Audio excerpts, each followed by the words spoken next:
ये खबर केआर मंगलम यूनिवर्सिटी द्वारा प्रस्तुत की गई है। क्या ईरान के सर्वोच्च नेता मुस्तफा खामनेई की हालत बेहद नाजुक है और उन्हें अस्पताल में भर्ती कराया गया है?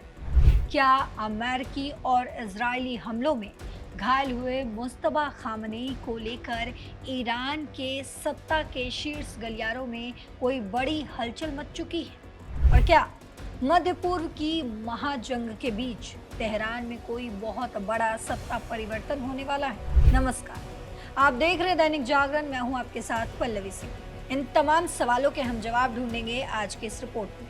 दोस्तों, जरा सोचिए, एक तरफ मध्य पूर्व में तनाव अपने चरम पर है, तो दूसरी तरफ इजरायली मीडिया और अंतर्राष्ट्रीय खुफिया सूत्रों से एक ऐसी खबर आई है जिसने तेहरान से लेकर वॉशिंगटन तक सनसनी फैला दी है।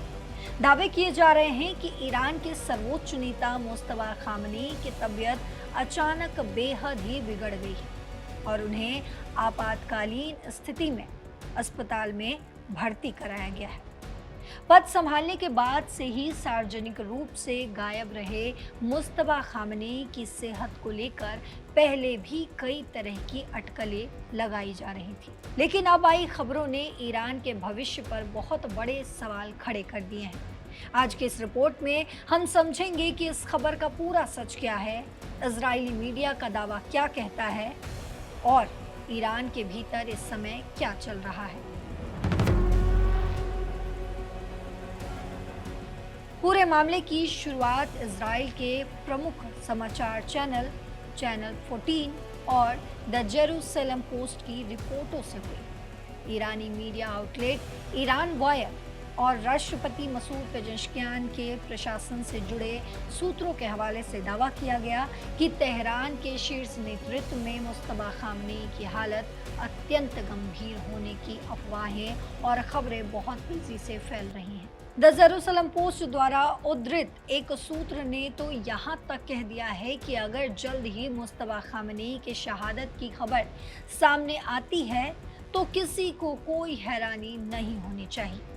आपको ये भी बता दूं कि मुस्तफा खामनेई ने 28 फरवरी 2026 को अमेरिका और इजराइल के संयुक्त सैन्य हमलों में अपने पिता आयतुल्ला अली खामनेई की मौत के ठीक बाद सर्वोच्च नेता का पदभार संभाला था।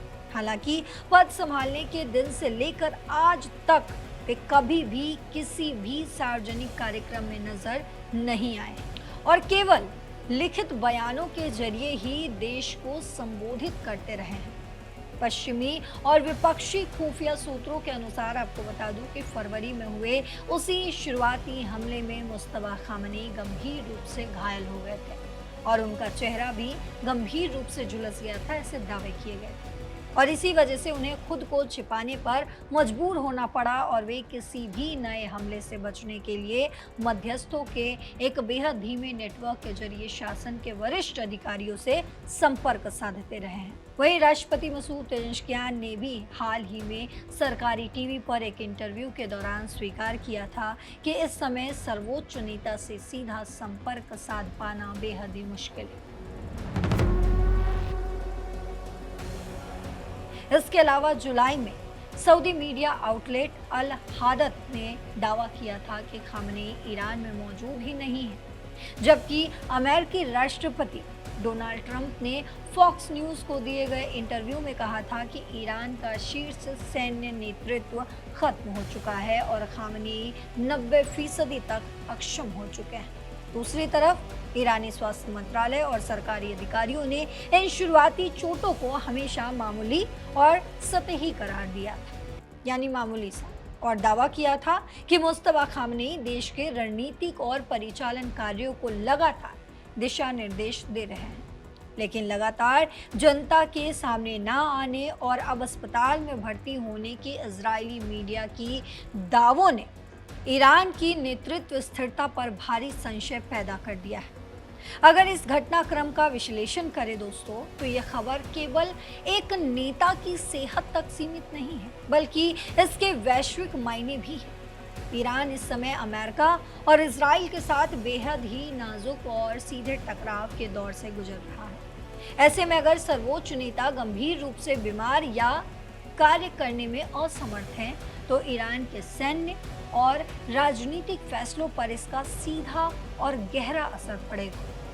रिवॉल्यूशनरी गार्ड कॉर्प्स यानी कि IRGC और देश का प्रशासन किस दिशा में जाएगा, इसे लेकर भी अनिश्चितता बढ़ सकती है। अगर मुस्तफा खामनेई की हालत सच में नाजुक है तो ईरान में उत्तराधिकारी की एक और जंग छिड़ सकती है। हालांकि विश्लेषक ये भी मानते हैं कि इजराइल और पश्चिमी देश इस तरह की खबरों का इस्तेमाल ईरान के भीतर मनोवैज्ञानिक दबाव बनाने के लिए भी कर सकते हैं। लेकिन जब तक ईरानी प्रशासन की तरफ से कोई वीडियो संदेश या पुख्ता सबूत सामने नहीं आता है, तब तक ये रहस्य और गहरा ही होता जाएगा।